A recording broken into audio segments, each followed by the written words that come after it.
AITAH for not completely changing my daughter's life, just to accommodate her father? I, 35, was with my ex, Tom, 40, for a few years before having our daughter, who is now 10. When she was a few weeks old, he moved out and in with another girl, and has rarely been involved. I finally put him on child support a few years ago, and you'd think he was father of the year for paying $300 a month. He never really had custody. I never kept her from him, but I wasn't going to chase him around trying to force him to be involved. Last year, he remarried Peggy, 45, and is now asking for more custody. Obviously, I talked to my daughter's therapist and agreed to every other weekend for now. I'm not forcing my kid to change her life just because Tom now wants to play family. The problem is that Tom and Peggy's house is just miserable for my daughter. I'm trying to keep her positive about it, but honestly, they're just not the kind of people or behaviors she's used to. They yell a lot, don't care about hygiene or keeping a clean house, nothing CPS would do anything about, but does not meet normal standards, much less mine, and she hates Peggy's kids.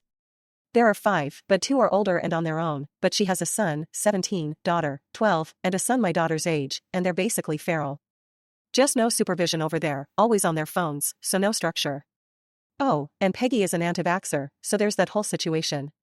My daughter plays soccer, and they were 45 minutes late to the game last weekend and didn't think it was that big of a deal.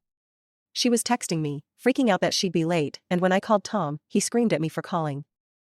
Tom and Peggy also live out in the boonies. It's about a 25-30-minute drive from my house to theirs. I told him when he started coming around that I had no intention of driving hours or changing any aspects of our lives to accommodate him, and he promised it wouldn't be a problem. Now here we are, and he's saying we need to set up a meeting point or switch off handovers. I'm already pissed that my daughter needs to be in a car for so long just because Peggy needs to have a lot of property. I told him no way, he was the one who chose to live so far from us, he can do the driving. Finally, his most outrageous request has been to take my kid out of her school. She got into our district's competitive magnet school. It's not easy, and we both worked hard for it, me just filling out the forms and setting up meetings. She got in on her own merits. Tom says that his stepkids, that apparently he's adopting by the way, are jealous of what my daughter gets to do at school, and he wants to enroll her in their public school. Not happening. My daughter has male role models, ones who actually care about her well-being and not just social media clout. Tom can say he'll go to court, but I'll believe that when I see it. He has no gumption, and honestly, I doubt a judge would side with him anyway.